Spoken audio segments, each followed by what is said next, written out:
Welcome to Yahoo Finance Live. I'm Shauna Smith along with Dave Briggs. Now let's get you up to speed as we kick off and really wrap up the first trading day of the week. And once again, we are looking at losses. The Dow right around its lows of the day. That's selling accelerating throughout the trading day, now off just over 500 points. Taking a look at the S&P, that's also moving lower, off just about 2% right now. Nasdaq 100 also under a bit of pressure, off just about 2% as well. The hotter than expected ISM services report really putting the pressure on the markets. Thought out there is that maybe the Fed is going to stay aggressive for longer. That's why we're seeing losses in the equities market this afternoon. Taking a look at the bond market, you can see the 10-year yield pushing to the upside, up just around 9 basis points at 360. The same is true for the 30-year yield as well, just around 362. Let's dig in to some of the individual movers that we are seeing. And taking a look inside the Nasdaq, once again, we are seeing a lot of red on the screen with the Nasdaq 100 off just about 2%. Some of the largest losses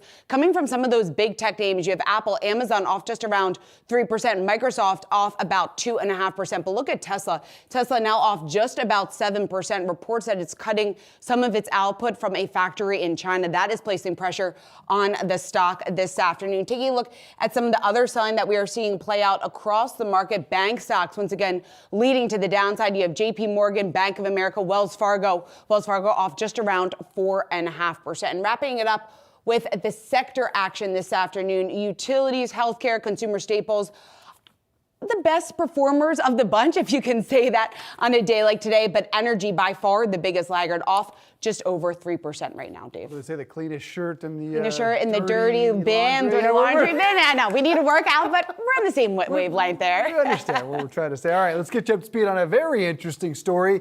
A big day for the oil market. Check out WTI and Brent, both down more than 2.5% down. Really surprising. Why? Because as of today, the long-awaited EU-Russian oil embargo is official. It was accompanied by a new price cap on Russian crude set by G7 countries. That, of course, designed to limit Russia's revenues while allowing countries such as China and India to continue to buy Russian oil, provided they don't pay more than the $60 per barrel cap. Joining us now for more on the markets, Brad McMillan, Commonwealth Financial Network CIO. Good to see you, sir. Going to dive into an interesting day in the equity markets. But first, let's just start with your broad reaction to that move in oil down on all that news. We expected the opposite reaction. I think what we're seeing here is the market pricing in what increasingly looks like a recession. You know, we've got issues in China, we've got issues in the U.S. The Fed is not going to back off. When you look at the jobs report, when you look at the services number, I mean, the market is saying over and over, we are going to see a slowdown, and that's going to pull back on everything, especially oil. I don't think the recession is going to be that bad, but that's what the market is seeing right now. Brad, you don't think the recession is going to be that bad? I guess, what degree do you see the recession more accurately? And then what does that mean for investors at this point? Because certainly just judging by the broader market reaction today, many investors remain pretty concerned. I think it's right to be concerned, but at the same time, you have to look at what the economy actually is. And mostly it's people working and spending and saving.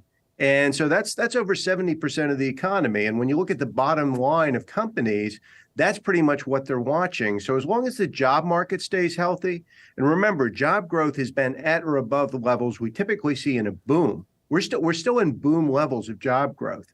And when we see wage growth being strong, which we do, and then when you look at businesses continuing to invest because they can't hire and because they've got to meet those demand needs, when you put all of that together, the Fed's going to have to do a lot to throttle that kind of energy. And I have no doubt they're going to try, but it's going to take a while, and we're going to see growth until then. But saying the recession isn't going to be that bad, of course, implies we are, in fact, going to have a recession. Can the consumer spend our way out of it, Brad? Well, the thing is, if the consumers keep spending the way they have been, we won't get a recession. You know, why are we going to get a recession? Well, it'll probably be an investment-led recession if indeed we do get one. Where's that going to come from? That's going to come from housing. That's going to come from probably fixed investments. In other words, there's going to be a lot of things, but it's not going to come from the majority of the economy. And as long as the consumer remains strong, if we do see a recession, then it's going to be a mild one. And that's what I'm talking about. Unless the consumer really rolls over, the damage we're going to see is going to be limited. And that's going to mitigate anything we see from the market's point of view. I think the market's getting too upset right now. So, Brad, taking all that into account, the data that we got out this morning, the jobs report that we got out last week, in terms of what the Fed is likely going to do, the Wall Street Journal report saying 50 basis points could be on the table for the next two meetings. Is there any risk that the Fed might be too aggressive then at this point? I think the Fed is going to back off a little bit because they've already done a tremendous amount in terms of raising rates. And right now they're starting to get to the point where the lag in that, they're looking to see a slowdown, but it's probably not going to hit until the middle towards the end of next year.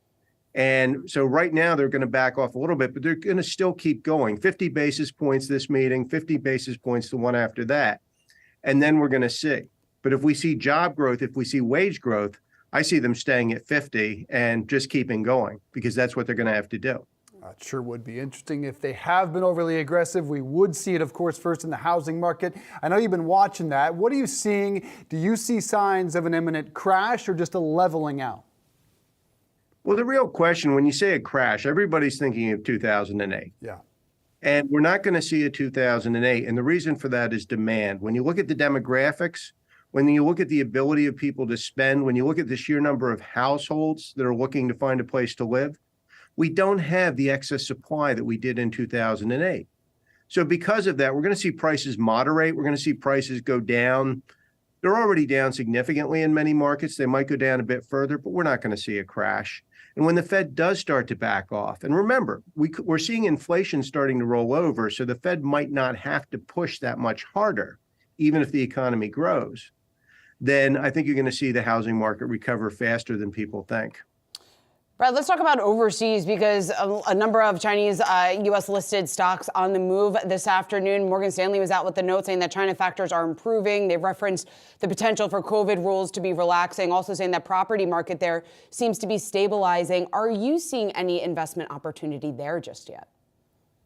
I think in the short term, we are going to see some continued positive movement.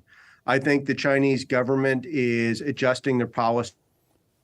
I don't think they're backing off, but they're coming up with a way to work with the people to keep the economy going. And I think part of the reason that's happening is they're starting to see the damage really start to mount. I mean, in that respect, one of the biggest concerns I would have is the decision, the public decision, and that's important that it's public, by Apple to start moving production out of China.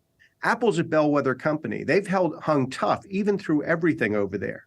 If they're actually starting to talk about moving out, then I think China is going to have to figure out a way to do a better job with the COVID restrictions. And that's only going to be positive in the short term. We'll talk a little bit more about that in just a few minutes. Brad McMillan, great to have you, Commonwealth Financial Network Chief Investment Officer. Thanks so much for joining us this afternoon. Well, we are just getting started here on Yahoo Finance Live. Coming up, Tesla setting a delivery record in China, but denying a report that it's cutting production there. Costco is Yahoo Finance's Company of the Year. The company's CFO is going to tell us what the wholesale retailer is doing that its competitors aren't. And we'll talk to someone who was not surprised by Sam Bankman-Fried's downfall at FTX. Don't go anywhere.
Let's take a look at Tesla because it is a huge mover to the downside. New reports today saying that Tesla is planning to cut production at its Shanghai facility by about 20%. We're looking at losses of nearly 7% right now. Now, Tesla has been pushing back on those reports, saying that that is simply untrue. Here to discuss it is Ray Wong, Constellation Research, a principal analyst and founder. Ray, it's great to have you in studio. Certainly, judging by the street's reaction, a huge concern here. If Tesla is in fact cutting production, they're denying it. What's your take?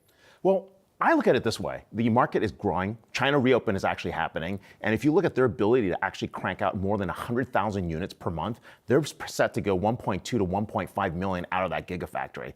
If you look at the economic conditions, I think they're not going to be cutting back, right? And so even if there's a report that they're cutting back, it may have been before when they thought the lockdowns were going to be extended further out. All signs look like they're opening up. And I think that's why Tesla may have doubled back and said, we're not going to be cutting back. I want to circle back to Tesla, but broadly speaking, are we to believe that Xi Jinping is listening to the people of China and reopening as a result? I'm skeptical. No, it's a great question. And I think that the protest made enough of an impact on the party apparatus. You noticed in every single province, they pretty much lessened their restrictions. They started to create some openings. Meanwhile, they're jailing all the protesters, right? So that's still going on. Yeah. But I think the message was sent that, hey, we do need to open up. My concern there is China does not have the infrastructure, right? They don't have the beds, they don't have the hospitals and healthcare network. So if they do open, and they haven't figured out how to copy the vaccine yet. Mm-hmm.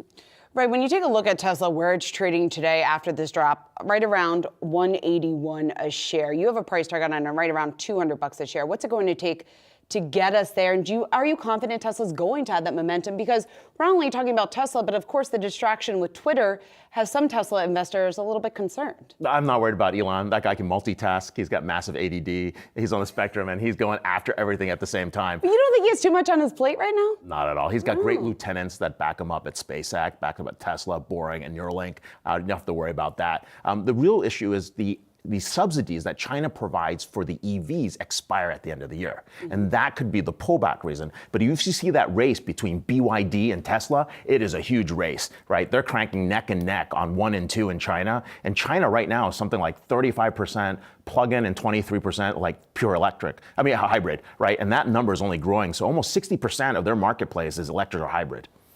And that stock is down 54% year to date. It has been a long slide. Check out that price. Moving to another company as related to their production in China is Apple, said to be moving some of its production out of China to India and to Vietnam. Why and what obstacles remain in doing so? Oh, that is a hard process. To get to China scale manufacturing is like impossible. They're talking 200, 300 million units, right, of iPhones that are being cranked out, and that supply chain. So that's at least 8 years before they can do anything. But that is 18% of their... 8 years before they can do anything. Well, 8 years before they move the production off, right? And even they do, it might be 10% or 20% of production to be able to get that supply chain out. But there'll be China production for the China market and non-China production for everybody else. And that's where we're seeing Vietnam, India, and Thailand come in for both Macs and iPhones as potential areas. Right, does it make sense to you to diversify the supply chain, not to be so reliant on China for its manufacturing of its iPhone? It definitely does. What we're actually seeing is massive deglobalization of supply chains, friend-foe kind of scenarios. The globalization benefits that we've gotten over the last 20 years are probably going to be erased in the next 10, whether it's Teslas, whether it's Apple, whether it's pharmaceuticals. You're going to see all those kind of things pop back. High-tech, pharmaceuticals, and space and aerospace are the areas we're going to see a lot of the pullback in supply chains. Foxconn said revenue down 11% in November year over year. What is the investor story if, in fact, they are able to move these supply chains? Well, it's going to be more expensive, right? To be able to get those labor and supply chains, it's like doubling down on effort. China scale is really cost effective, but labor costs in China are going up, right? And there's an aging population in China. So in the long run, it is better to put something in India, Vietnam, where the populations are much younger in age. And right, you don't just track Tesla and Apple, you really take a look at the entire sector, specifically what we're seeing in tech. We have certainly seen a number of these larger companies under a tremendous amount of pressure throughout all of 2022. Do you think that tide is going to turn at all in 2023 in terms of what you are hearing from inside some of those executive suites?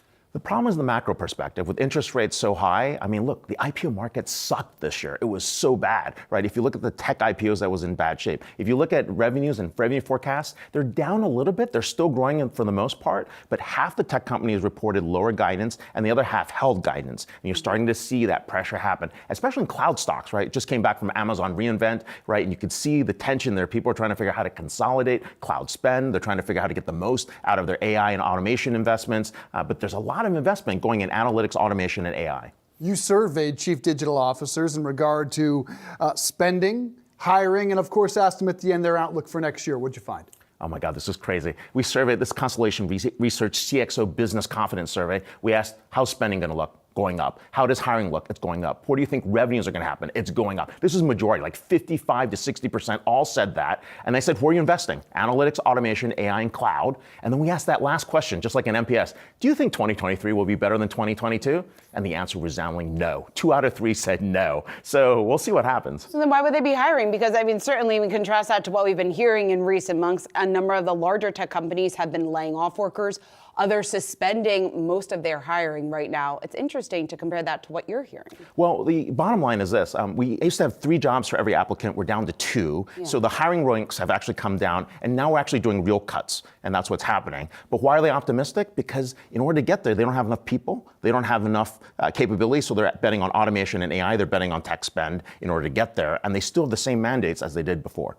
Wanted to button up one thing you said. The IPO market, in your words, sucked. It was down 93% from the prior year. Will it bounce back in 23?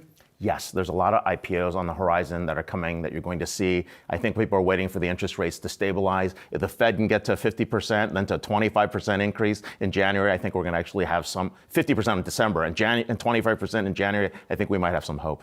So, right, give investors out there, our viewers, they're looking for ways to invest right now. Your top name or maybe a couple of names in this space heading into the new year? I'm still big on the cybersecurity stocks, right? Mm-hmm. So things like CrowdStrike, Palo Alto Networks, those are still probably going to be good. The area that I think there's a lot of upside in Amazon in the long run, but not now. But I'm still bullish on Apple, and I'm still bullish on Google as well, Alphabet. Cover a lot of ground in a very little time. Ray Wang, great to have you as always. Thanks for being in studio, my friend. Hey, thanks a lot. Good to see you. All right, days after announcing co-CEO Brett Taylor is stepping down, there's another big departure at Salesforce. We'll tell you about it and its impact after the break.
Time for our triple play. 3 stocks that we're watching in the final 40 minutes of trading. We have Salesforce, Nike, and Tilray, one of the pot stocks that we're keeping an eye on. Let's start with Salesforce. That stock in the red this afternoon. We're looking at losses. Look at that, of just around 7.5%. The stock falling on news and reports that Slack founder and CEO Stuart Butterfield is leaving the company. Now, Butterfield joined Salesforce through its $27 billion acquisition of Slack, which closed in mid-2021. Butterfield's exit follows a surprising announcement earlier this month that Salesforce co-CEO Bret Taylor was stepping down from the company at the end of January, leaving Mark Benioff as the sole CEO. There was also some news on their guidance that put further pressure on the stock going back to last week. But Josh, when you take a look at this name, Stuart Butterfield, obviously a very recognizable name given the fact that he was a founder of Slack. He's leaving the company. Bret Taylor exiting at the end of January. I think a lot of questions here from investors just in terms of what this means for the direction of the company. Oh, definitely, Shauna. I think that's sort of what people are wondering right now, right? Is where are things headed for Salesforce? And to be frank, investors never like to see a founder leave, right? Yeah. To see a founder leave a brand like Slack, I think is always going to probably weigh on the stock the day of. And of course, what does this mean for Mark Benioff? Probably more work in the short term, right? And he's taking on a lot right now. So I think people are sort of wondering how that's going to go for him. Now, my play today, guys, is Nike. Shares off slightly today, but really not on this news. The bigger story coming out of the partnership side of its shoe business. Nike announcing today that it has mutually ended its relationship with Brooklyn Nets guard Kyrie Irving. This move comes about a month after Irving promoted an anti-Semitic film on Twitter. That resulted in an 8-game suspension from play on the court, but also resulted in a suspension from Nike. Nike suspended him back on November 4th and noted it wouldn't be releasing its latest shoe with the star, the Kyrie 8. So perhaps, Dave, the end of this saga for now. But I also think it gets to a larger story here about what we saw with Kanye and Adidas and sort of these shoe companies that now everyone wants a Jordan, right? Nike obviously has Jordan. Adidas wanted their Jordan and it didn't really work out so well. And Nike has sort of built out this brand where every shoe is attached to a player. Right. I'm wondering if we see a shift in that ever. Are they ever going to move away from a player identification? So then you don't lose the shoe. I saw a lot of people online today, they like hooping in the Kyries. They're wondering where that design's going. How does he move the needle, though, has always been my question. Because when you listen to the initial words of Phil Knight, there was no question. He was gone. Right. Phil Knight was ticked off, and he wasn't going to resolve that. But my impression is he doesn't move the needle the way Nike would prefer, and it's not worth the cash. Yeah, no, I think that's fair. $11 million a year. $11 million a year, but what player does? I just feel like they signed so many deals now with different players. Is it worth only having one player? There's one LeBron in the league right now, right? There's one LeBron. Yeah. So maybe you just have LeBron and you wait for the next Jordan, you wait for the next LeBron, and you don't attach yourself to so many different players. So then you don't lose the shoe design. Interesting theory. We're going to have to discuss that further. I think they still love that model. By the way, the Amazon film that he tweeted out, still there. Jassy says, not going away. He's going to keep that on the platform while Kyrie continues to take those blows. All right, my play is a trio of pot stocks, Tilray, Canopy, and Cresco Labs, all trending tickers on Yahoo Finance today. All 3 stocks surging today on, relatively speaking, no real new news. Though on Friday, President Biden did become the first American president to sign American-specific reform marijuana legislation into law. Now, the bill was specifically focused on research, making it easier for scientific researchers to study the plant. It also calls on the federal government to look into the potential therapeutic benefits of marijuana. Tilray, Canopy, and Cresco all moved higher, much higher, nearly 9% earlier today. And they've really come back down to earth dramatically. Now, they're all still in the plus. Cresco Labs in particular outperforming the other 2. All 3 still having a nice day, but it is really hard to figure out what is going to be the true catalyst for these pot stocks other than federal legalization, which as best is between 5 and 6 and 7 and 8 years away. All 3 of those stocks down between 35 and 50% this year.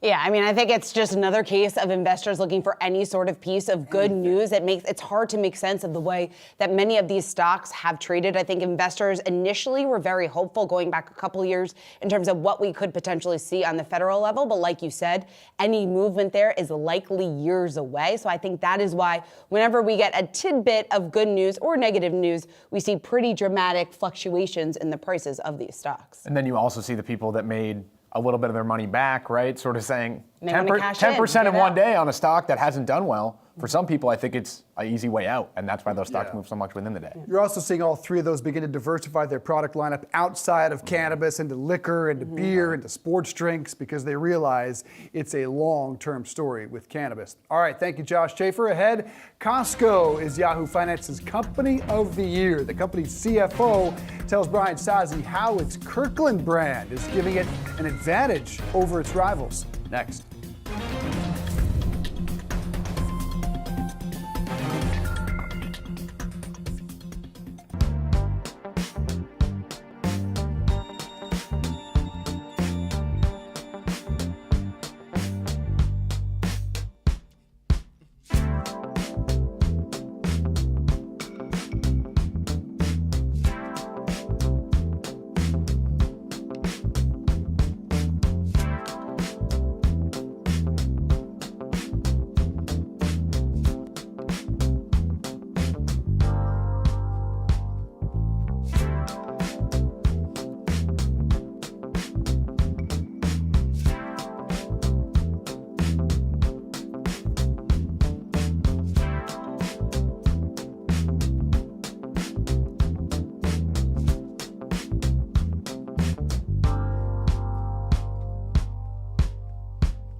Costco is Yahoo Finance's 2022 Company of the Year. Joining us now is Yahoo Finance's Brian Sazi, who got a chance to talk with the company's CFO about the keys to the company's success beyond even the incredible hot dog. Right, yeah, just an incredible hot dog, incredible bun, and it really, for me, it was just a highlighted trip to have one of these hot dogs with the longtime CFO, Richard Galanti, who has been at Costco. He's the longest-serving CFO of an S&P 500 company. He actually helped raise the Series A funding for Costco in the early 80s before they went public. Absolutely mind-blowing. But I talked to Galanti about the company today and where it might be headed. Well, you know, the people that built it were the merchants and the operators. I got lucky along the way. I did work on Wall Street for a few years. And the last deal I worked on was a Series A round for this little startup called Costco. In August of '83, we were engaged to do this. That was the month before they opened their first location.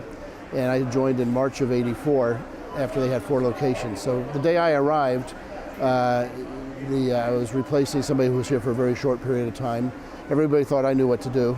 And but what was clear is unlike a lot of startups today, where you have a lot of people that are in their early to mid 20s, this was a startup with the key 10 or 12 merchants and operators that were in their early to mid 40s. And we go by first names. We get on the phone and deal with stuff. Our founder years ago used to say you got to deal with adversity head on. And when you screw something up, you say we screwed that up and we're going to fix it. You're the longest serving CFO of an S&P 500 company? That's what I'm told. I don't know if that's You're the only embarrassing or a CFO compliment. I've ever known. Yeah, they can't get rid of me.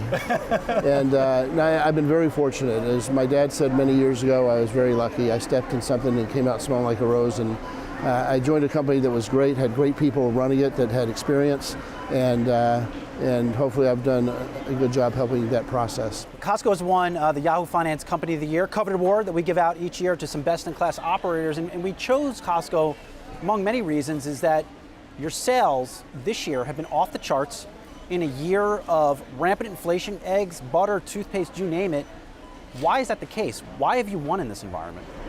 I think a couple of things. If you go back, first of all, over the last 2 or 3 years, while COVID is horrible and it's impacted all of us, from families, our people we work with, everything, supply chain, of course, in a perverse way, it's benefited Costco operationally. You know, when it first happened, restaurants were closed. Who benefited? Supermarkets and Costco.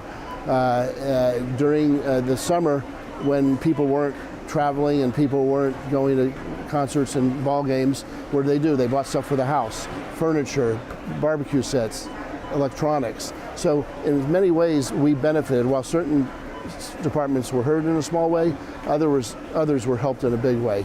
If you think about it, Costco on average across everything from tires to mayonnaise to diamonds, we mark up our goods around 12 or 13%.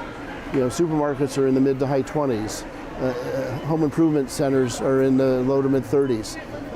Apparel stores are 100 plus in terms of markup. So we are ultimately the extreme value proposition. I was surprised to see the market reaction to your November sales. On the same store sales, a little slower month over month, but relatively speaking, almost a 6% comp in this environment is pretty good. Why do you think the market responded like that? You think that is them being concerned about a possible recession? I mean, do you see that in your business? Look, over the last 6 or 8 months, as there's been inflation and concerns of a recession, my answer is it rains on everyone. Maybe it drizzles on us, not hard rain. And so we've done a little better than our peers.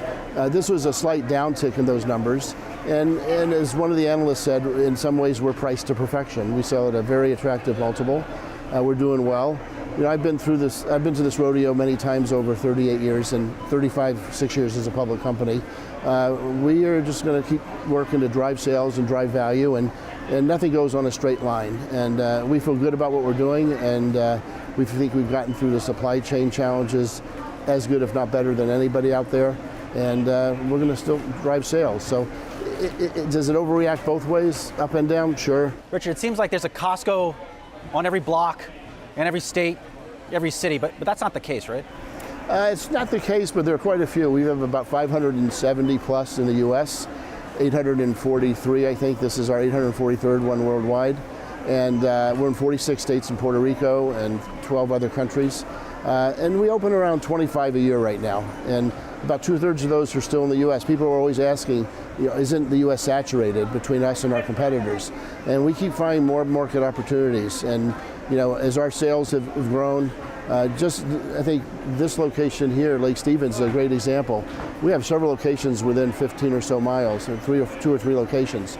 But they've gotten so crowded, thank goodness, and so busy that we can put another one in. We're not going to add a lot of new members, but they're closer and they're going to shop more frequently here. And so we think that there's still plenty of opportunities. When asked, how many locations are we going to have 10 years from now? That was my next question. Fire away. Generally, the view is if we're open around 25 now, probably 25 to 30. And maybe if it's 2/3, 1/3 U.S. versus the rest of the world, maybe it's 50-50 or 60-40 the rest of the world 10 years from now. But we still think we have plenty of opportunities to grow in the U.S. The Kirkland brand is a beast. I was walking around the store, a lot of focus on Kirkland, and rightfully so. How big is this brand each year? And How's it performing in this environment? Sure, it's doing very well. If you think about it, I think for our fiscal year ended in August, we did a little over, I think, 223 billion in sales, and about a quarter of that was Kirkland Signature, so well over 50 billion in sales. And we've not, by the way, not every Kirkland product that we've done and offered lived to tell the tale. If an item is not performing, it goes away. But generally speaking, from the very beginning of time with Kirkland Signature, it had to be at least as good, if not better, than the leading national brand. We had to sell it ourselves at least a 20% lower price than we sold the leading national brand, that when we sold it for, not what it sells at retail. So a greater savings on a quality that's as good, if not better, than the leading national brand. Something else that hasn't changed price-wise in a Costco store, besides the $1.50, the sacred hot dog soda combo, is the cost of a membership. Is next year the year that you raise that membership price? You constantly get asked this about our earnings calls. If you look back, at time beginning in 1983, the basic membership was $25. We didn't have an executive membership, which is 2x. I mean, now it's $60 and $120. But that $25 was increased $5 7 times, I think. So from $25 to $60 today. On average, we've done it around every 5.5 years. So if you go back, the last time was June of 17. So starting in the spring of 22, we started getting asked the question. And needless to say, you'll know when we announce it and say things. What I've tried to say, and when we're constantly asked that question on earnings calls and directly, is that all the reasons why we would consider we could do it and it would work in terms of member loyalty, the value proposition that we constantly improve on and bring to our member, we feel certainly comfortable we could do it. It's a question of when the headline is concerned about recession and concern about inflation, we don't need to do it immediately. Early on in 2022, I reminded people the last one was June of 17, the last 3 were 5.5 to 5 3/4 years. So they say, does that mean January of 23? I said, no. I said, it's a question of when, not if, but we'll let you know. I was just walking around the store and I was reminded by how long people stay at Costco. There have been workers in here and people in here that have been here for 20, 30 years in some cases. Why is that the case? And do you think it's just surprising that you can go from a store manager in this environment to being in the C-suite? I think it's fine because that's what we've done from the beginning of time. The original concept in terms of take care of your employees was to certainly take care of them financially and with good health benefits. And I'm talking about 90% of our employees of our 300,000+ employees are hourly, and nearly half of those are part-time. They all get health benefits and very good health benefits. So take care of your employees, let them think of it as a career, not just a job passing through, and provide those growth opportunities. And now it helps that we're growing. If we weren't growing, that wouldn't be. But we're fortunate. We've never had to lay off people. Last one, quickly, before I let you go. We talked to Craig Jelinek, CEO of Costco. He hinted there might be some succession planning in the works. What's next for you? I mean, where do you see yourself in 5 years? 4 or so years ago, friends and others would ask me, when are you going to retire? And I said 2 to 3 years. And that was 4 years ago. Today, when I'm asked, I say 2 years. I've been very lucky. I enjoy what I do. I get to work for a great company. But at some point, I will retire. I could see, I've always enjoyed, as part of my job, teaching a few classes, not courses, but classes. I might do a little of that. I know Wall Street is a big fan of yours, and I'll say this too. You're the only Costco CFO that I've known. I used to be an analyst that covered Costco, and it's always been a pleasure to follow your career, and you give great earnings calls. Richard Galante, Costco CFO, congrats on winning the Yahoo Finance Company of the Year. Thank you. Appreciate it. It's a pleasure, and thank you for the honor. Yeah, so there is Costco's longtime CFO, Richard Galante. And guys, key to the entire conversation was the discussion on the membership fee increase. Look, is it coming in January, February? Unclear, but the street wants to see this. Now, the costs in Costco's business, of course, have gone up. Look for this sometime in the first 6 months of next year, realistically. And when that happens, it is going to be a major profit boost to Costco's bottom line. And Sazi, we're looking at a chart right now with shares off just about 14%. Your interview was very good, but I think a lot of people are wondering why exactly Costco was our company of the year, given the underperformance relative to some of those outperformers' prices? I'm sure one of the big reasons. What are some of those other factors? Very simple. Me and Rick Newman wanted to be, so we picked it. I mean, that's just no, really. There's a There's the criteria. No, there's a No, but it's very good because it's prices, it's employee satisfaction. Yes, there's a whole committee. Yes, there's a whole. And Rick goes into the homepage on how we picked this, but there's a whole committee of folks here at Yahoo Finance. We look at the stock price, but it's not the only thing. You heard Richard talk about how they take care of their employees. This is a company, for the most part, throughout the year, so double-digit same-store sales increases every single quarter, double-digit profit growth. Not a lot of retailers were putting up those types of numbers over the past 12 months. Very revealing that the CFO wears a name tag like he's a cash register. It's a retail C-suite executive thing. If you talk to Doug Millen over at Walmart, he does the same thing when he walks the store. It's just like it's a badge of honor. That is very telling. One last thing on the Kirkland brand. We showed staples, paper towels, wipes.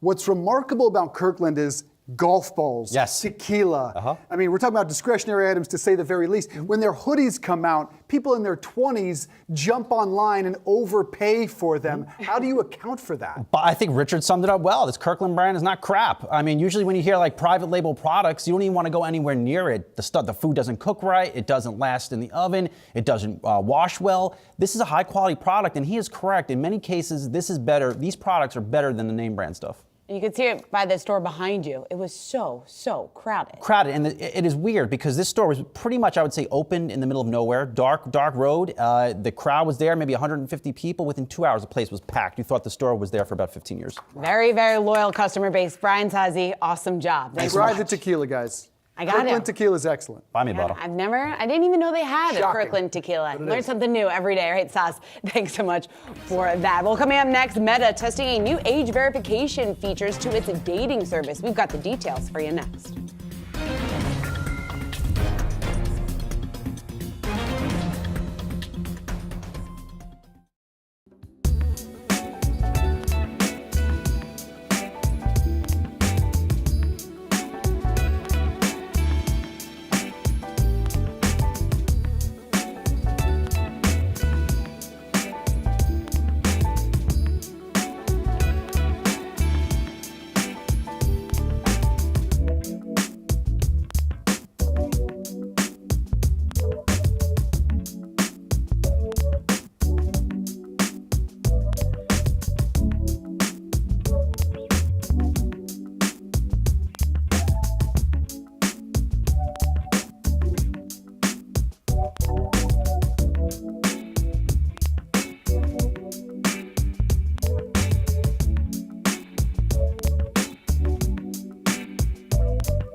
Meta out with some news today, testing age verification features for Facebook dating. These tools could help make the product safer to use. Yahoo Finance's Dan Halley joins us now with the details. Dan, I think the big question here is how they're planning to do this.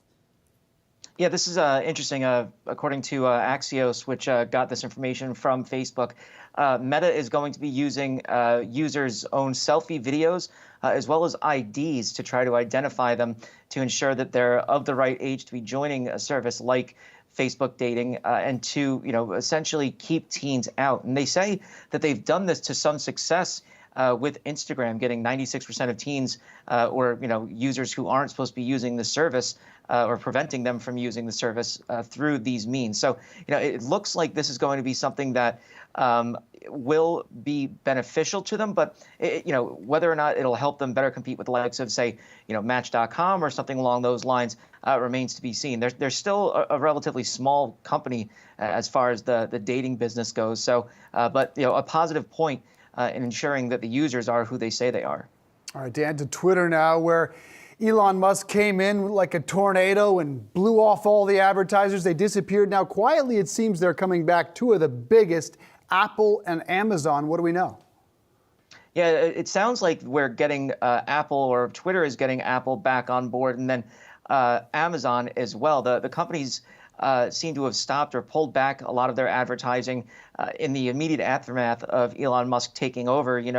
Last Monday, we had seen Elon kind of go on this tirade on Twitter, basically denouncing Apple and Tim Cook for taking ads out of Twitter. And, we had basically Elon Musk accusing Tim Cook of suppressing information or, hiding information, asking why Apple hated free speech in America or was against free speech in America.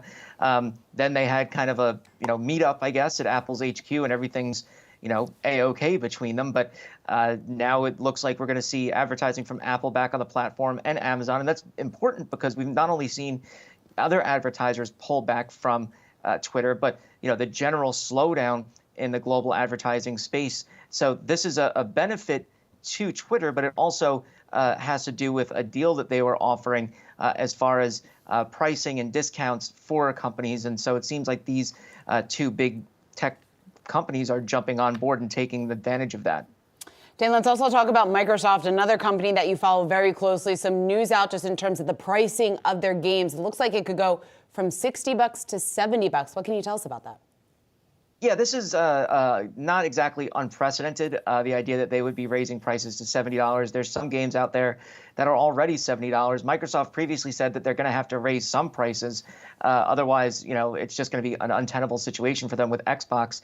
One of the things that they're trying to do is get their cloud streaming service really into people's hands, where you can stream games to your TV, your low-powered smartphone or Chromebook, anything along those lines, without needing a console. But part of the business is still console-based, and so they need to sell those games. And development of games has increased, ballooned over the years. So going to $70 isn't exactly unheard of. And like I said, some games are already selling at $70, but Microsoft said they didn't want to do it until into 2023. So they're not going to be doing it, in the holiday season and kind of, really hitting people over the head at a time when, obviously there's inflation, people worried about how much they're spending. So they're going to seemingly keep the prices the same for the holiday season now. Speaking of the holiday season, real or fake, the tree? Oh, it's fake. My God, our cats would try to eat it right away. Although we did have one of the chunky boys in it yesterday, almost knocking it down. Yeah. Can't wait to see that cat. It was like an anvil cameo. trying to. It was like an anvil weighing down a twig. It was pretty bad. Well, it's nice to see you in the Christmas season, well ahead of my house anyway. Dan Howley there, tech editor. Appreciate that, my friend. Coming up, Morgan Stanley believes 2023 could be a, quote, Goldilocks year for United Airlines. We'll tell you why next.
The deadline to exchange your regular driver's license or identification card for a real ID has now been pushed back from 2023 to 2025. The delay will give states more time for their residents to comply. Now, the Department of Homeland Security saying, quote, real ID progress over the past 2 years has been significantly hindered by state drivers' licensing agencies having to work through the backlogs created by the pandemic. The department plans to, quote, use this time to implement innovations to make the process more efficient and accessible. The Real ID Act passed Congress back in 2005. The program stems from a 9/11 Commission recommendation establishing minimum security standards for ID cards.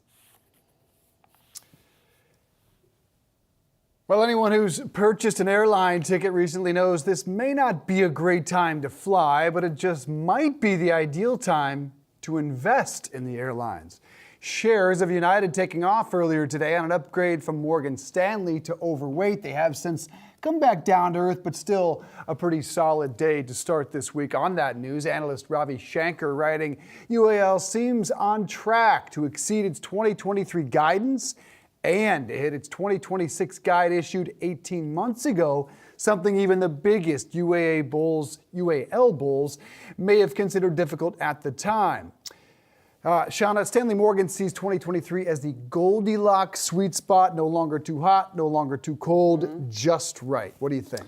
I think it makes sense when you take a look at the travel trends of what we're seeing in terms of the pent-up demand. The travel levels, the TSA numbers look very strong. We had been expecting it, but when you compare this past weekend to what we saw in 2019, we actually exceeded 2019 levels on Saturday. So those levels have really returned to what we were seeing pre-pandemic. Obviously, a bullish sign here for the airlines. I also think it was interesting within that note from Morgan Stanley, what they said about the low-cost carriers. They said now while they are up against some pretty tough comps compared to last year, that's why they did downgrade Allegiant Air to equal weight from overweight. They are pretty bullish given the pent-up demand that they are seeing from those low-cost carriers and the fact that it's so expensive to fly right now. More and more people are trading down to those lower-cost carriers. It is brutal, and it's interesting. Until this note, I hadn't realized how much UAL had outperformed its rivals. Still down around 2% year-to-date, but that's given Delta down about 10%, Southwest down about 46%, JetBlue, 10%, JetBlue down 46%, American down 25%, so dramatically outperforming all of its rivals. And look, when you look at the year 2023, 2024, it feels like a new norm. I think people are still talking about revenge travel. That's not what it seems like out there. It seems like people have just shifted their priority to spending now on experiences, on travel, rather than on goods. I think it's a new norm we're entering, plus supply chains appear to be clearing up. That was a big headwind for the airlines last year, and it appears that pilot shortage is beginning to at least clear up. And now you see Delta with that major new deal for its pilots. A major new deal. That's going to be interesting to track whether or not it is fully approved. That could really set the stage and the standard for some of the other negotiations that are still going on from some of those other larger carriers. Well, because Delta has a provision that says they'll always make 1% higher than their two chief rivals. So how will the others step up and match that? We will see. All right, well, coming up next here on Yahoo Finance, we're counting down to the closing bell. Once again, still looking at losses, although we are off the lows of the day. The Dow down 472 points. We'll be right back.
All right, just a couple of minutes away from the closing bell and a rough start to this week early in December. Yahoo Finance's Inez Ferre here to break down the market action. Hi there, Inez. Why are we falling?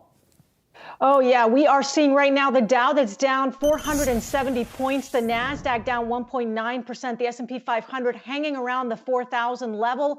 And part of this has to do with the U.S. dollar index, as you're seeing that has spiked a bit. So this is definitely putting some pressure on assets. Looking also at the sectors we have been watching, energy stocks that have been the biggest losers today, followed by consumer discretionary and also financials. Over on the Nasdaq 100, as I mentioned, consumer discretionary off. Well, Tesla down more than 6%. Amazon also down more than 3%. Here's the closing bell.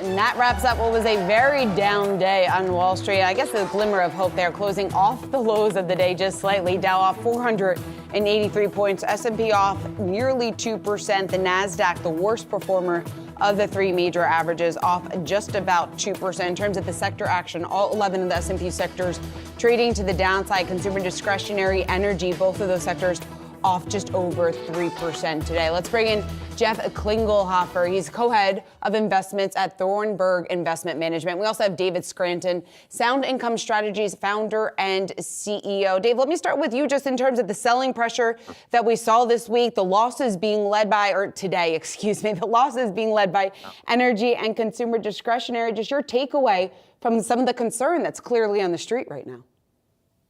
Well, I think we just, interest rates came down a lot based upon some words from Jerome Powell just recently. And maybe they came down too far. Maybe it was a little too much short-term optimism. At the end of the day, Fed President Jerome Powell said he wanted to raise rates another 1.25%. And if he increases by 50 bips versus 75 on December 14th, it's really not that big of a difference. And when you look at that, we've had a flip now where the 10-year yield is actually below the federal funds rate. That's a concern about recession. That's why you see consumer discretionary getting hurt. So there's, again, we're going to be in this market where it's volatile. It's going to continue to be volatile for a while. We had a little overreaction to the upside, and of course, now we're getting a pullback. And Jeff, your reaction to today's moves, and in particular, that move down in oil despite all the news overseas, the Russian price cap, et cetera, the EU sanctions as well. Yeah, it's a market that we're watching closely because it's incredibly important because it's direct correlation with inflation, which of course is what Federal Reserve in the United States and other central banks globally are watching, right? It's the first order effect. But what we see is this teeter-totter between we have to see growth slow in order to get inflation down, and we're seeing that reflected in the price of oil. We are seeing growth slowing, but we can't have it slow so much that we actually get an outright recession. And so similar to the other guests, we look forward into 2023, we expect significantly heightened volatility and really a teeter-totter between growth and inflation. So Jeff, given that significant heightened volatility, the teeter-totter that you're expecting to see, what should investors be doing right now? Is it the smartest then just to stay on the sidelines? No, I don't think staying on the sidelines is the right move today. The beauty of where we find ourselves today is we finally unwound much of the challenge that investors faced throughout the previous decade of exceptionally low and accommodative monetary policy. So today what we're looking at, although we think the 10-year treasury should be slightly higher than where it is, today fixed income serves as ballast to equity, which is actually perfect for investors, right? Thus far, 2022 has been marked by an extreme standout in terms of the difficulty from asset allocation. But for investors today, we think having some equity allocation and relatively inexpensive sectors, particularly some of the income-producing sectors within the international space, as well as ballast within fixed income. Really like the front-end U.S. consumer focused within the securitized market in particular. And actually, we like tips here as well. David, what are your thoughts on that? I agree with Jeff as far as fixed income is concerned. Of course, it depends upon where you are in your life cycle and how much risk you can afford to take, time horizon, and so on. But this is the first time we've seen fixed income yields this high in certainly over a decade and a half. There was a long period of time where even if you mentioned the words fixed income, people would look at you like you were crazy, right? But not anymore. If you have a longer time horizon, you're going to be on the equity side. This is truly a stock picker's market. And it's kind of hard to determine sectors per se. But again, it's more of a fundamental bottoms-up approach. It's the days of indexing and mutual funds really are over for the most part, at least for the next few months, until we bottom out and we declare a recession and then we start to get into the recovery phase. For now, a stock picker's market, and I like higher dividend value plays. David, I'm curious there just in terms of whether we bottom out, when exactly that would be, in terms of what you're watching to indicate that we have seen a bottom. What are some of those factors? I think we have to get to a point where we actually determine that there is a recession. I personally believe that we've gone far enough now, we will see a recession because it takes time for the effects of these interest rate hikes to work through the system. So even if they were to give us a 25 basis point jump in December and then one on the next FOMC meeting, I think the recession is still inevitable. But once that gets announced and the Fed starts to reverse course, then we can look forward into the recovery, and then it's a whole different ballgame. Jeff, do you see a recession as inevitable? We do see a recession as inevitable at this point. The question is really the depth of the recession.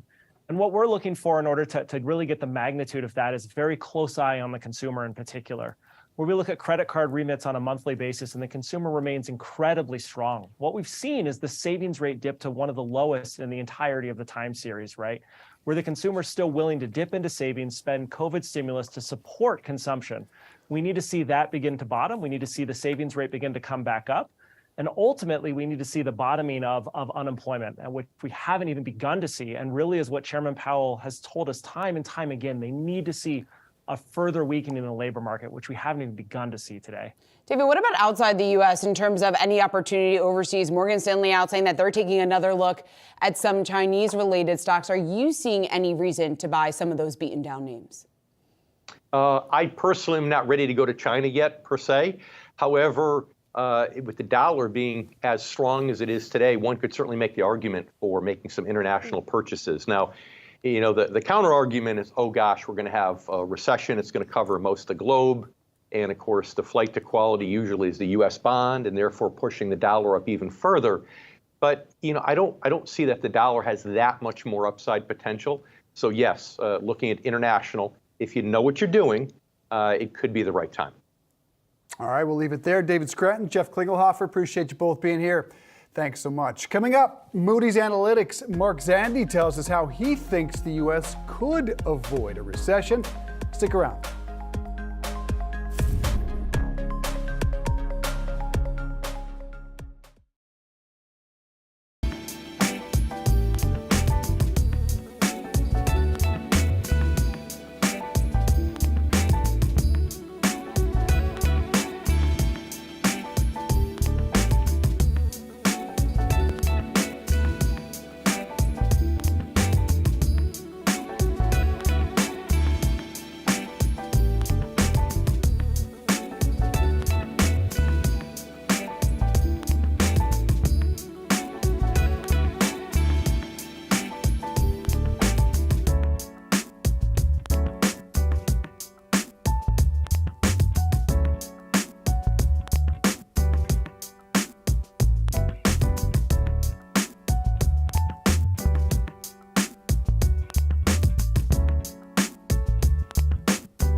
Stocks selling off today in fear that the Fed is going to stay aggressive and keep raising rates until the economy falls into a recession. Here to discuss where things stand from his point of view, we want to bring in Mark Zandi. He's Moody's Analytics chief economist. Mark, it's great to have you back here on Yahoo Finance. Let's talk about some of the recent data points that we got. We got the jobs report last Friday, the ISM services number out this morning. Wall Street Journal now reporting that 50 basis points could be on the table at the Fed's next two meetings. What's your big takeaway?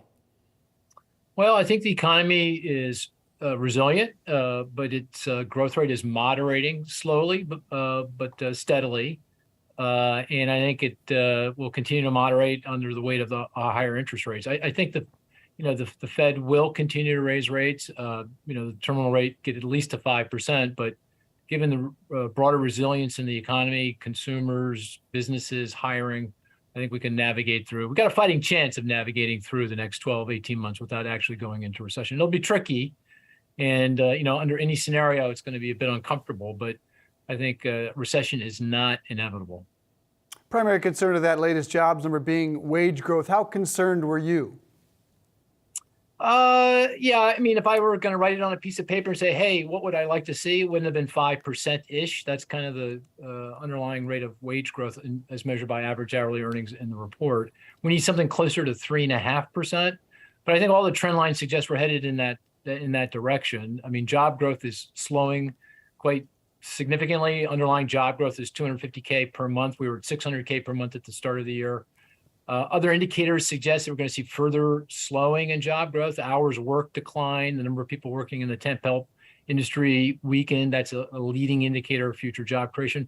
The other survey of employment, the household survey, I mean, all these numbers, the 250Ks survey businesses, but you look at the household survey, another window on what's going on in the job market, that's been meaningfully weaker, and that may be also a leading indicator. So job growth is steadily slowing. And the other thing I'd point out is labor force growth, labor supply is okay. It's not too bad. Unemployment stopped declining. The employment to population ratio has stopped rising. So all the trend lines kind of suggest that we're going to get to a place where things cool off and wage growth begins to moderate. Not next month, not next quarter, but by this time next year. Margaret, I know you're also keeping a close eye on gas prices, how that's factoring into inflation. Another important thing to keep an eye on when we're talking about wage growth and its effect on inflation. I guess talk to us just about how important of a factor that is, and especially to how consumers are currently feeling about inflation.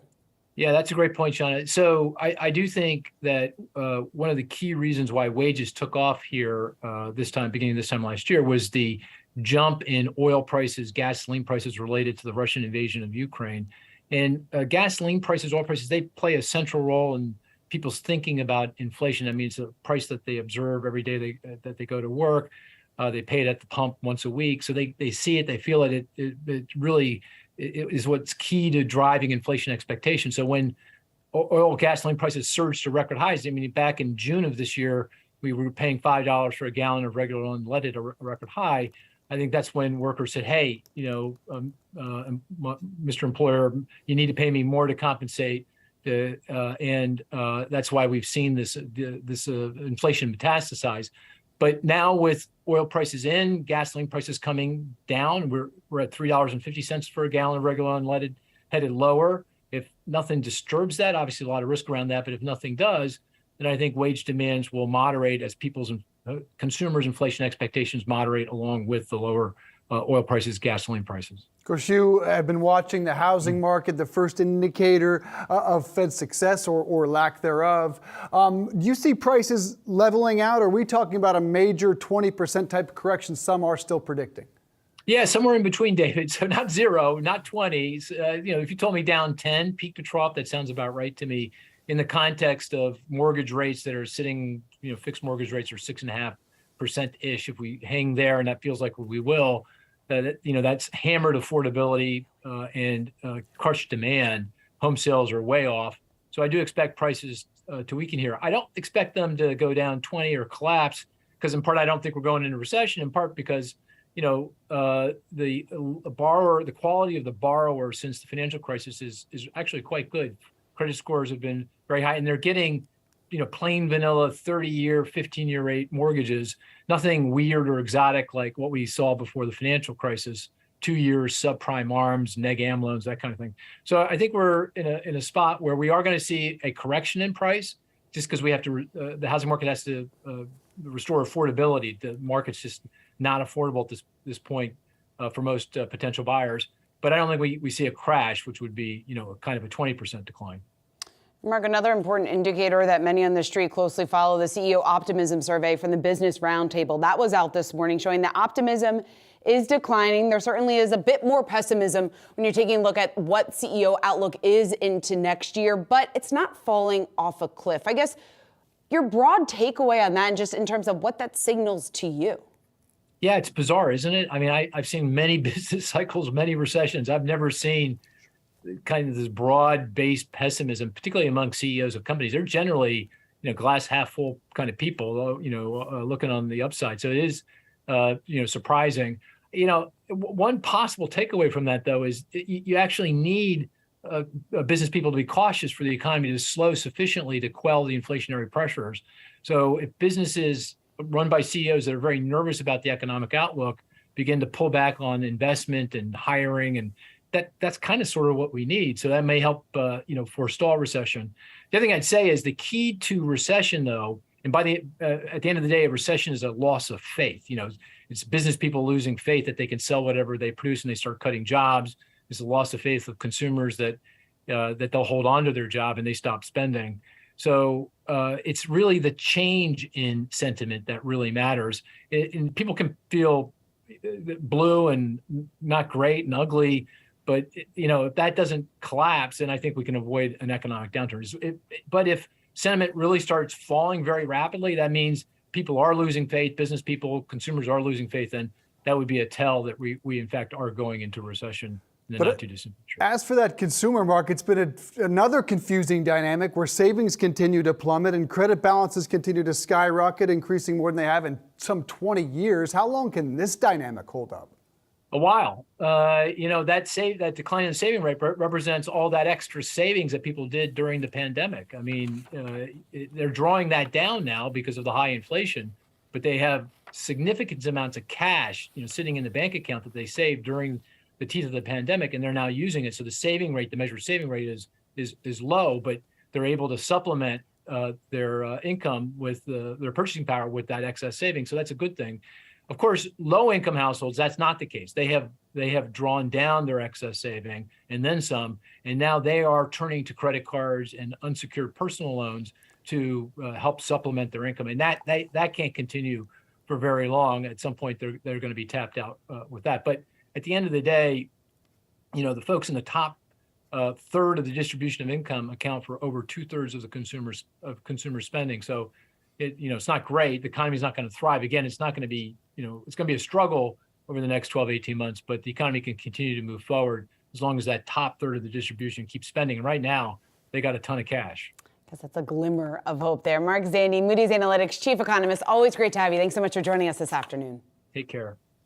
All right, well, coming up next year on Yahoo Finance, Warner Brothers Discovery executives are reportedly close to finalizing a new name for its combined HBO Max and Discovery Plus service. We've got that for you when we come back.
The war on fossil fuels has ramped up in recent years as the world focuses on ways to combat climate change. But those efforts are causing mayhem when it comes to producing energy that people need, like oil, natural gas, and other types of carbon-based fuel. Over the past 5 years, the price of crude oil jumping nearly 34%. Yahoo Finance's senior columnist Rick Newman joins us now and fills us in on quite a predicament. Rick, what can you tell us?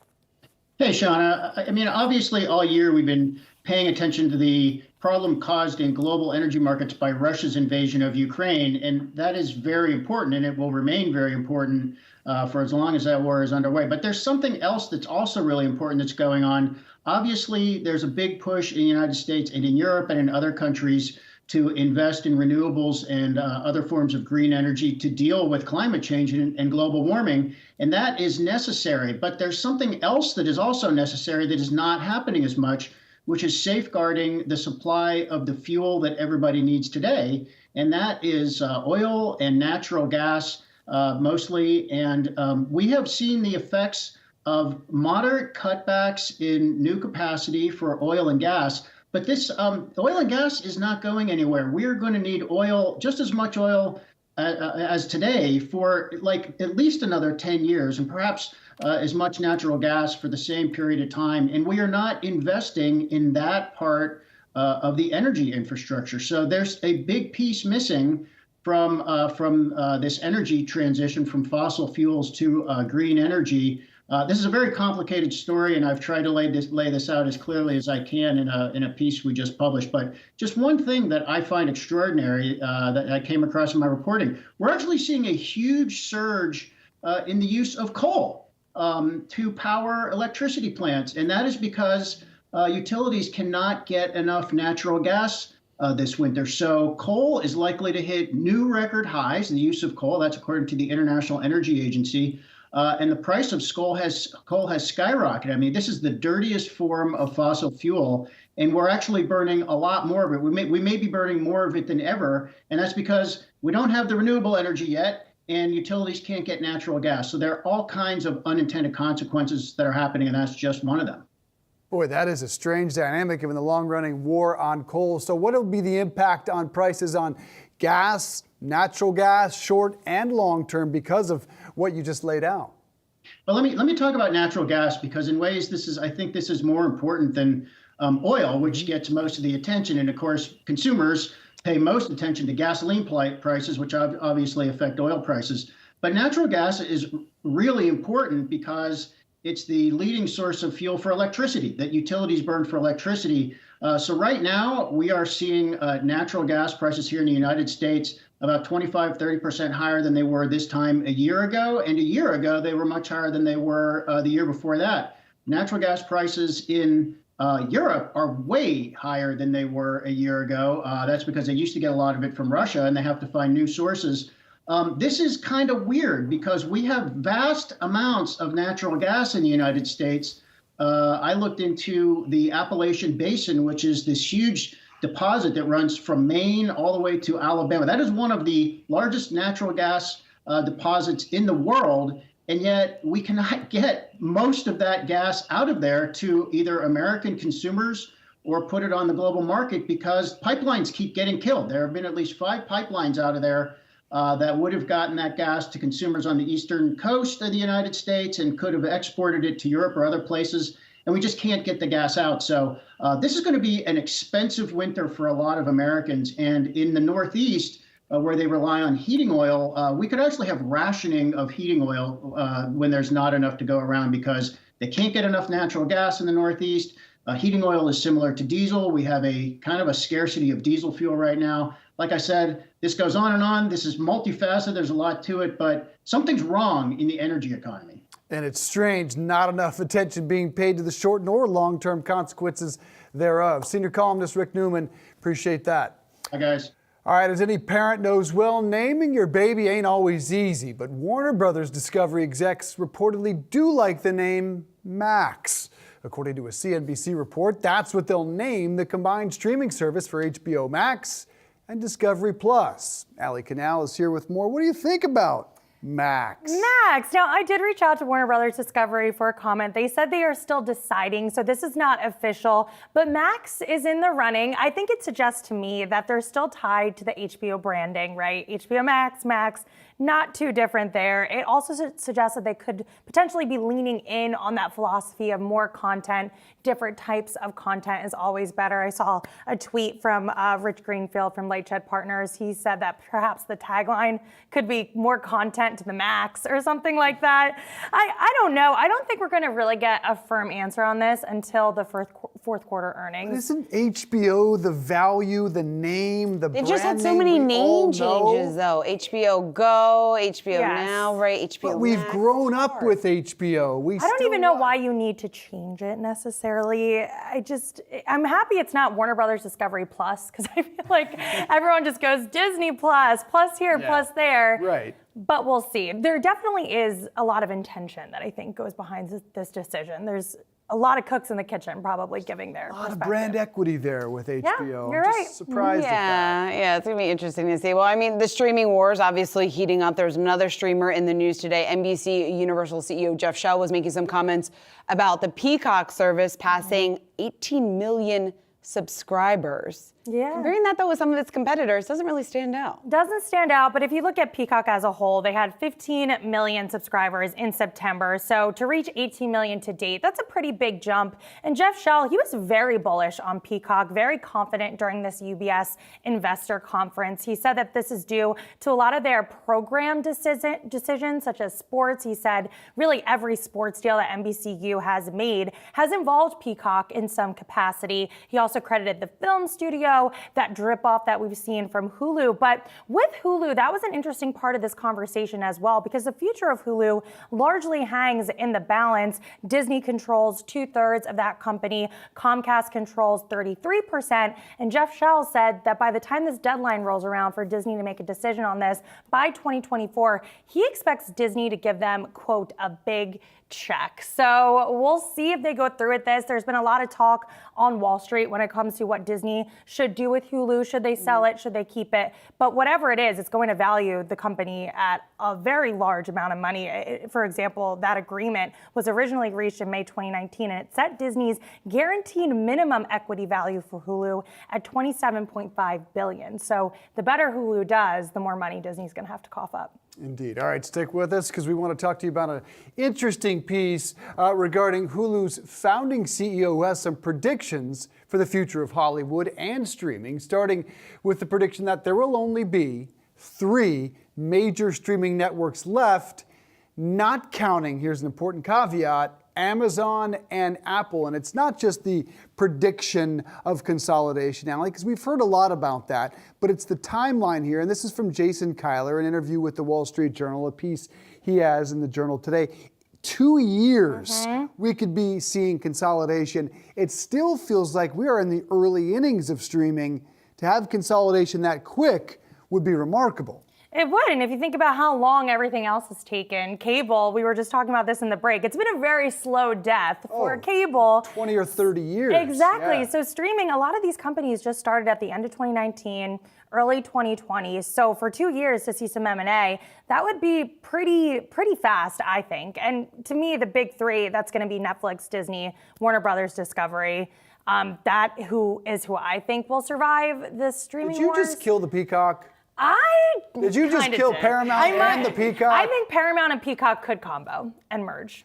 Yeah. I think they're the smallest fish in the sea. But what was also interesting in this piece in terms of what Jason identified potential winners need to do, and he kind of used Disney as a perfect example of this. They need to focus on fan experience and kind of bring that into the digital world. So he worked in potential scenarios of digital theme parks. How fun would it be for your kids to claim that their dorm rooms were Hogwarts? He went on to socially fulfilling video games, epic live digital events that speak to the biggest of fans. We certainly have seen more live events in the digital space, but I haven't personally been to one, but I feel like the feeling out there has been it's not the same as going to a concert or being there in real life. So I think that could be an interesting part of the business to follow and see who is able to incorporate that the best. Yeah, because ultimately streaming is a loser's game. That's why we're seeing a lot of streaming losses across the board. Content, you have to spend tens of billions, it's billions with a B, to compete. So if you're a company that doesn't have the money, doesn't have something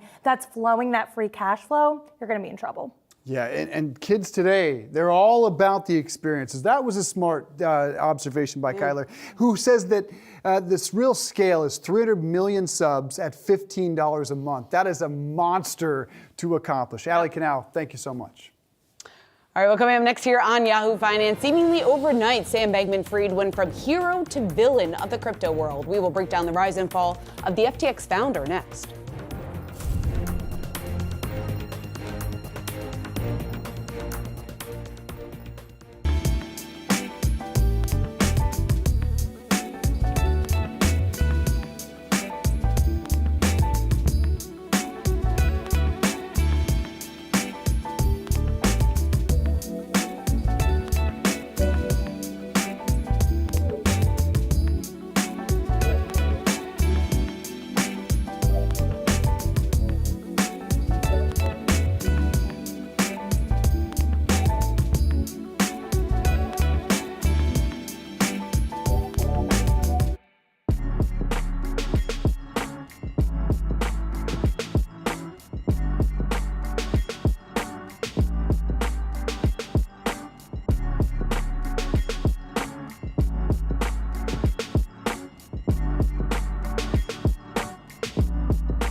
Sam Bankman-Fried, also known as SBF, went from crypto world's hero to an overnight villain. Yahoo Finance's Alexandra Semenova joins us now to break down that journey.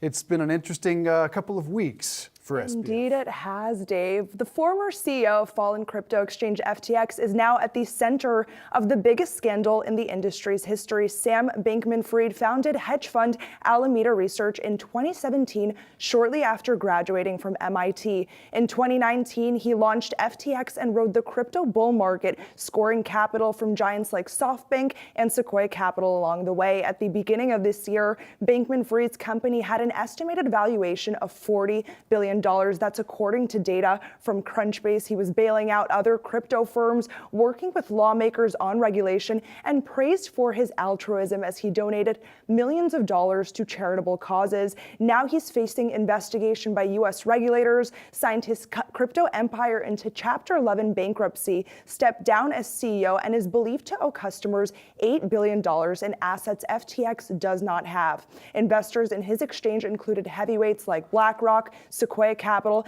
and the Canadian pension giant Ontario Teachers plans bet its retirees' assets on his success. The 30-year-old once bragged that he could one day buy Goldman Sachs, and everyone seemed to believe it, from Wall Street to celebrities and even Washington, D.C. Bankman-Fried charmed regulators and due diligence teams, and while his company's balance sheet faltered. So how did he get away with it? Our next guest says that he saw this coming. Joining us for our special Yahoo Finance series, Rise and Fall, is veteran short seller Mark Cohodes. Cohodes is best known for exposing fraud at mortgage lender Novastar Financial. Mark, thank you so much for being here. I guess I want to start with what drew your attention to FTX and what made you suspect that something was wrong there.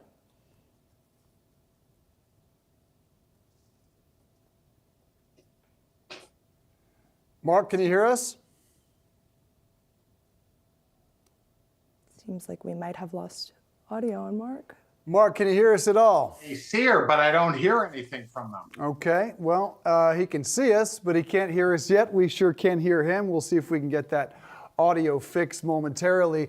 Alex, it is interesting to go back. It was first in August that he spotted this and sounded the warning bells. And he again sounded the warning bells in September. It is strange that you had the companies you laid out, BlackRock, Sequoia, these pension funds, not to mention the Miami Heat, Miami-Dade County, the Golden State Warriors, and we can continue that list for the next 45 minutes. How brilliant people, massive institutions, all missed this, and Mark somehow saw it coming. Exactly, Dave. I think that is what is so interesting to me about this story, is that these are institutions with proper due diligence teams, institutions with all the resources that could have helped them discover this, and it seemed to have just gotten under their nose. So it's pretty remarkable that he was able to spot this, and really curious to hear more from Mark about what exactly it was about FTX's balance sheet or the way that it was operating its business that made him skeptical of this company and, see FTX's decline before everyone else did. Yeah, also curious to ask Mark what he thinks SBF was doing on Capitol Hill, actually asking for regulation, some of those regulations which would have uncovered the very fraud he was committing. It is a fascinating story. We're going to get that audio fixed. We'll be right back with that short seller who saw it all coming, the FTX collapse. Stick around, please.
Well, we had a little bit of a technical difficulty there, but Mark Cahotis, veteran short seller, joins us now on the show. Mark, what was it about FTX that drew your attention and made you suspect that something was wrong there? Okay, well, first of all, thanks for having me. What drew my attention really was sort of everything. He was a bright, shiny object that the media held out as the second coming. The Cartoon Network, which I call CNBC, called him the JP Morgan of crypto. And for someone to be worth, I think at times $13 billion under the age of 30, those tend to be people who are very special. I know some special people and have known some special people in my life, and there was nothing about this fellow that I thought was special. So when the hype started building around him and FTX, I started playing back his interviews and things like that. And he talked in, I call it figure eights. He never made any sense. He never answered any questions. He never explained anything. His mentor, I mean, you just don't parachute into this business. He has no mentor. No one knew where he got his money for his kimchi trade, which is this the crypto arbitrage that he bragged about, that he's now admitted never really existed or happened. So it wasn't really one thing, it was everything. And you go to LinkedIn and you check who worked at FTX US, FTX International, or Alameda, and they were just a bunch of nobodies.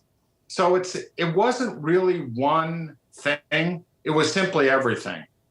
And I'm not a Harvard guy, I'm not a Yale guy, I'm not a Stanford guy, but it's just when something doesn't make sense or something doesn't add up or is too good to be true, it tends to be fake or fraud.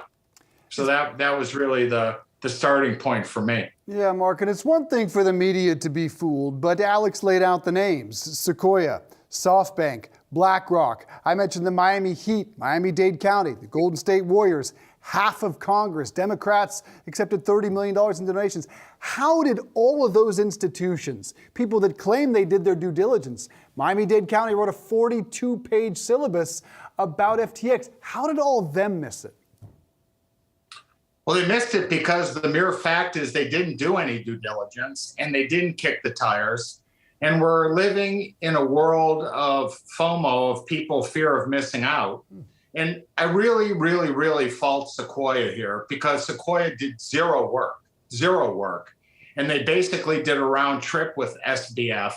And everyone thought that if Sequoia did this, it's good enough for them. And we're in a world and we're in an age where people don't think anymore. They just see, monkey do. And if this guy's in it, that guy's in it. And none of these firms really have done any work on much. But we've been in a bull market. We've been in a free money environment. We've been in a time where people hear that crypto or coins, if you will, I'm not going to swear on this, go up 6,000%. No one wanted to miss out. But the mainstream media, specifically Bloomberg, I had this packaged up for them in July of everything, and they elected not to go with it because they said it would be, one, too much work, and two, if they started asking hard questions, they'd lose access. So, part of it is people are in such a hurry to throw money around and make quick decisions. They don't just stop and think it through. And back 500 years ago, I was a counselor at a boys' overnight camp, and the greatest man I've ever met, told me, he said, when all hell breaks loose, don't just do something, stand there and think things through. And no one thought things through here. They were just in a hurry to get on board. They saw Tom Brady, they saw Giselle, they saw Steph Curry, and they must have said, if it's good enough for them, it's good enough for me. And think of it this way. Tom Brady was paid with this worthless token, according to SBF, $650 million to be a sponsor of FTX. That's more than Tom Brady has made in his entire football career, by far, by a wide margin. So the money that FTX and SBF, which one they stole from customers and threw around, is extreme. So I think the media was paid. I think politicians were paid. Sponsors were paid. They were paid huge. So, why not get on board? Because the money was that big and promises were made. Mark? And the guy's a fraud and belongs in prison. Mark, so sorry to interrupt you. I just want to get to something important here. You keep mentioning the role of the media. We've seen SBF in recent days go on a variety of news networks, talk to news outlets. What do you make of this press tour that he's on as he's being accused of mishandling investor assets? That's a really good question, and it's a really good point. And there's two courts. There's the court of law, and then there's the court of public opinion. And SBF is so screwed in the court of law, he's admitted he's already fired one set of lawyers. What he's trying to do now is portray himself as this poor, out of control, under 30-year-old guy who just things got a little hot and steamy, and gosh golly gee, I managed to lose $10 billion. So a month and a half ago, he was the second coming and the smartest thing in the world.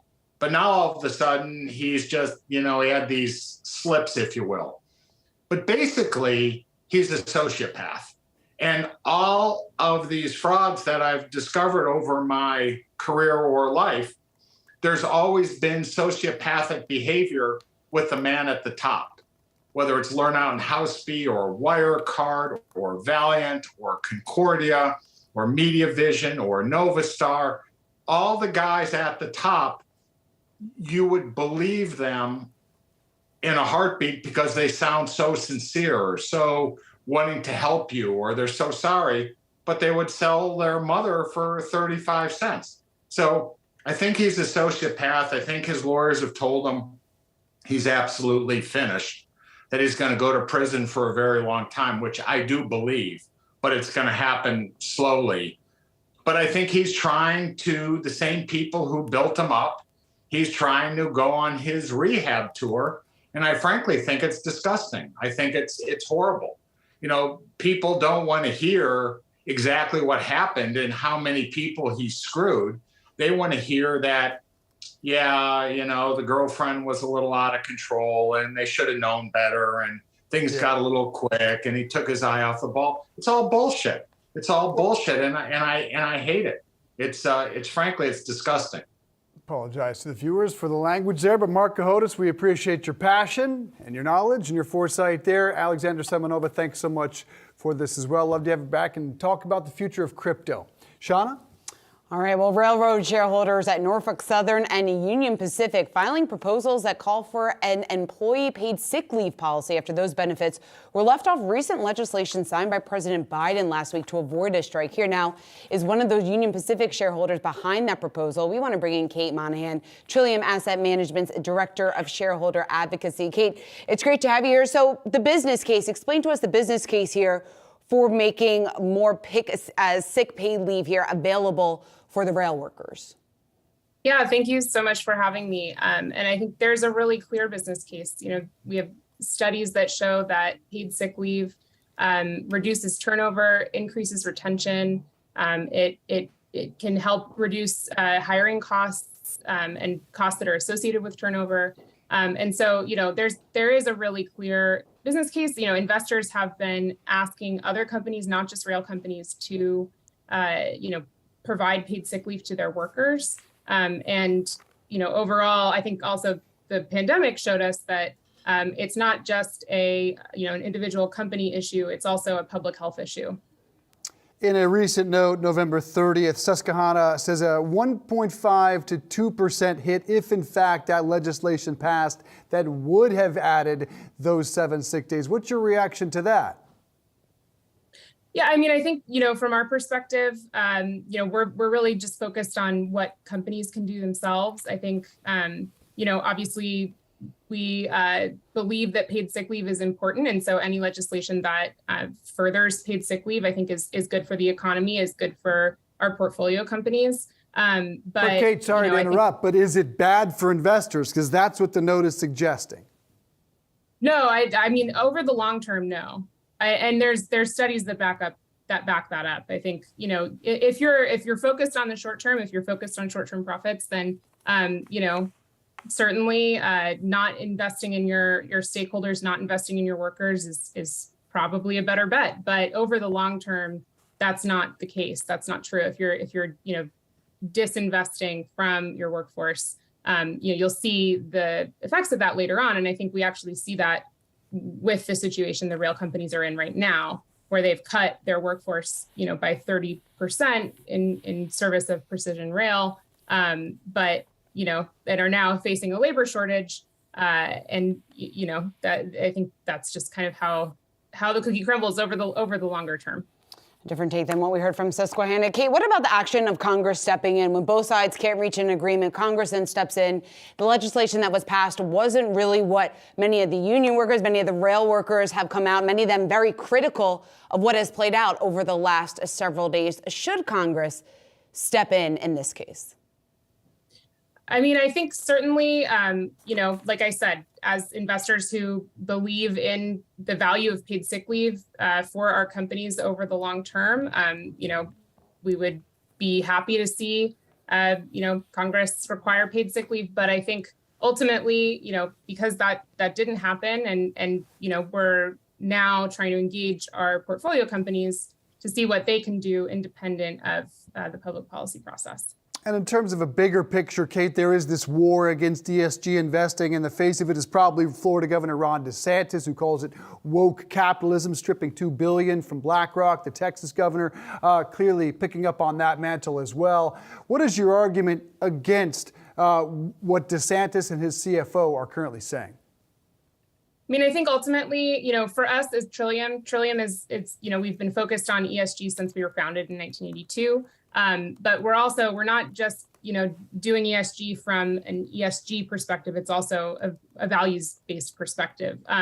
But at the end of the day, and we know that not all firms are like us, right? Not all firms are values-based, but, at the end of the day, ESG is just data. So, it is just information that investors are taking in and using to make informed decisions. Is it intended to maximize returns? Because that's what the Florida CFO argues it is not doing. I think it's intended to maximize returns. I think it depends on who you ask, but I think ultimately, like I said, it's just data that investors are using. And if we know that we're going to live in a carbon constrained world going forward. And so really it's just investors reacting to that knowledge and looking for information that will help them invest in that world.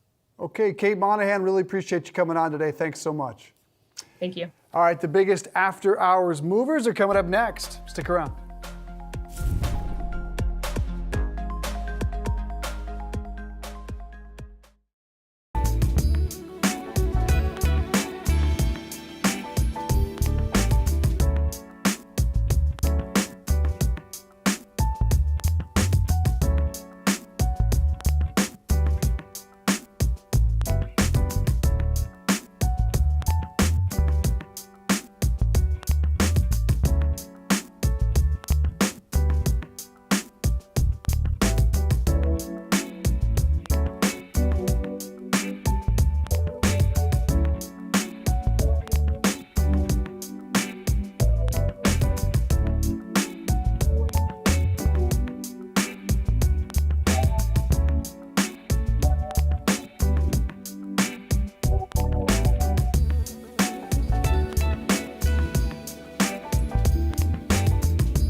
Let's take a look at some of the top trending after-hours movers here. We have PepsiCo, GameStop, and Herbalife. Let's kick it off with PepsiCo. Report out from the Wall Street Journal saying that the company is laying off hundreds of its workers from headquarters. Most of these affected jobs will be in the snack and beverage divisions. The move here coming after the company has struggled just a bit in terms of higher prices, what that means for PepsiCo as we look out to 2023. I'm going to bring up PepsiCo here on the chart. We have it off just about 0.3%. Cuts heavier in the beverage business because snack has already had impact on some of those divisions. Over the past 3 months, taking a look at PepsiCo's stock, up just about 7%. Year to date, though, a bit of a different picture, although still in the green now and outperforming when you compare it to the broader market, up just about 5%. Let's move on to GameStop, another mover here after hours. Some cuts here. Reports coming from Axios reporting layoffs. Team building its blockchain wallet was heavily impacted by this. Now, there's only been 6 employees that have confirmed this on LinkedIn, but something that Axios has been tracking and is now reporting, an important name to keep in mind for the opening bell tomorrow. And rounding out with Herbalife, that stock off nearly 11% after hours. The company offering $250 million worth of convertible senior notes due in 2028 in a private offering. That, of course, is pressuring the stock after hours. Herbalife has been under tremendous amount of pressure, was downgraded from S&P just last month, saying that high inflation is going to reduce consumer demand. Year to date, we're looking at losses of just about 57%. Well, that'll do it for us today on Yahoo Finance Live. Thanks so much for tuning in. We'll see you right back here again tomorrow. I'm Shauna Smith for Dave Briggs. Thanks so much for joining us this afternoon.